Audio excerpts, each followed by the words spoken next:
안녕하세요. 오늘도 행건스 채널의 유혜리입니다. 반갑습니다. 지난 시간에 적절한 스트레스는 우리의 정신력을 강하게 해준다. 강철 멘탈로 만들어준다는 이야기를 드렸는데요. 말씀드리지만 아주 극심한 스트레스는 아니고 적절한 스트레스 상황에서 그렇다는 것 아시겠죠? 지난 시간 말미에 이런 말씀을 드렸어요. 어떤 호르몬 하나를 소개해드리고 싶다고요. 사실 저도 과학을 잘 못하는 사람이라 그런 호르몬이나 막 신체 기능, 뇌 구조 이런 거 나오면 어려워하던 사람 중에 하나인데요. 제가 스트레스 관련된 그런 연구 자료나 책을 많이 보다 보니까 제 눈에 딱 들어온 호르몬이 하나 있었어요. 물론 다른 호르몬도 하나하나 굉장히 중요한 것 같은데 저는 이 호르몬이 궁금했고 저에겐 생소했던 것이에요. 아마 여러분도 알고 계신 분도 있겠지만 또 오늘 처음 들어보는 분도 계실 텐데 우리의 정신력과 관계 있는 노르아드레날린이란 호르몬을 말씀드리려고 합니다. 우리 몸은 스트레스를 느끼면 바로 뇌로 전달한다고 합니다.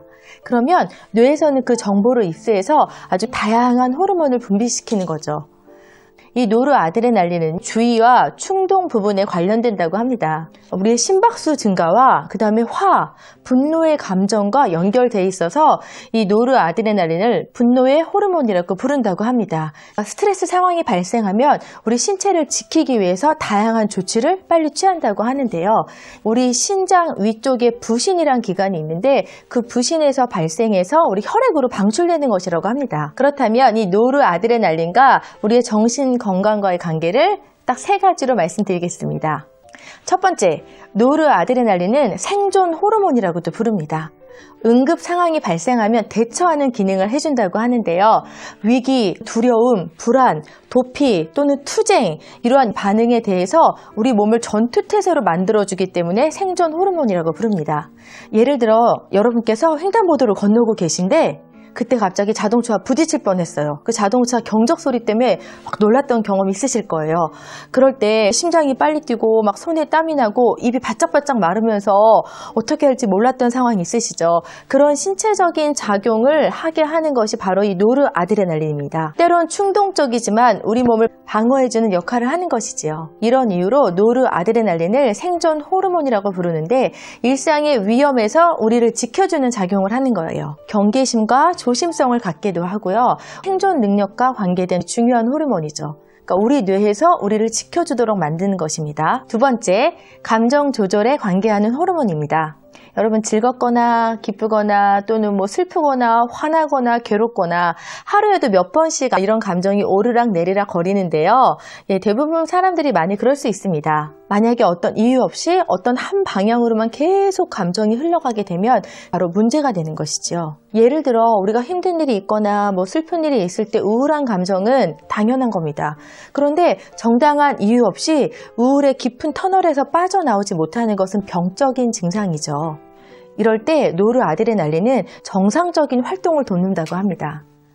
신경계 유지는 감정의 조화를 이루는데 굉장히 필수적인 요소죠. 노르아드레날린은 감정 조절을 잘해서 강한 멘탈과 더불어 정상적인 생활을 할 수 있게 만들어주는 역할을 합니다. 세 번째, 노르아드레날린은 강한 독성도 지니고 있습니다. 그렇다면 이런 독성이 어떤 작용을 할까요?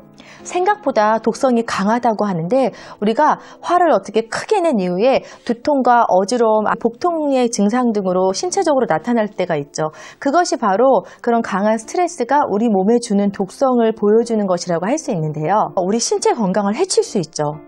그렇지만 노르아드레날린의 독성은 어느 정도 필요하다고 합니다. 독성은 우리의 의욕을 삶을 위해서 필요할 정도로 유지시켜주는 그런 기능을 한다고 합니다. 인간의 생명, 우리가 살아가는 그 원천에는요, 독성이 작용하는 역할도 굉장히 크다고 해요. 왜냐하면 노르아드레날린 외에 다른 신경 전달 물질들도요, 원래 독성 물질을 다 포함하고 있습니다. 우리가 약을 먹을 때 어느 양 이상은 먹지 마세요 하는 것도 그 약이 우리를 치료해주는 것과 더불어서 독성을 지니고 있기 때문이죠. 약의 오남용에 주의가 꼭 필요한 것처럼 노르아드레날린도 비슷하다는 것입니다. 독성을 지녔지만 필요한 독성입니다. 또 이 노르아드레날린은요, 노인들의 인지 기능에 효과를 준다고 하는데 맥박도 좀 높여주고요. 주의력을 높여줍니다. 자신에 대한 의식도 높여주면서 모든 것을 좀 새롭고 낯설게 만들어준다고 합니다. 정신적인 질병을 예방시켜줄 수 있습니다. 저는 스트레스가 주는 정신 건강은 요람에서 무덤까지가 아니라 엄마 뱃속 태아에서 무덤까지 그 호르몬의 영향을 받는 거라고 생각을 해요. 지난 영상과 오늘의 영상을 통해서 적절한 스트레스가 우리의 뇌의 건강, 정신 건강에 도움을 준다는 말씀을 드렸는데요. 사실 쉽지는 않습니다. 하루에도 몇 번씩 스트레스 받는 상황이 생기지만 그래, 내 정신력이 강해질 거야 하는 생각을 하시면서 오늘도 즐겁게 지내시는 하루 되시길 바라면서 다음 영상에서 또 찾아뵙도록 하겠습니다. 좋아요, 구독 부탁드릴게요. 감사합니다.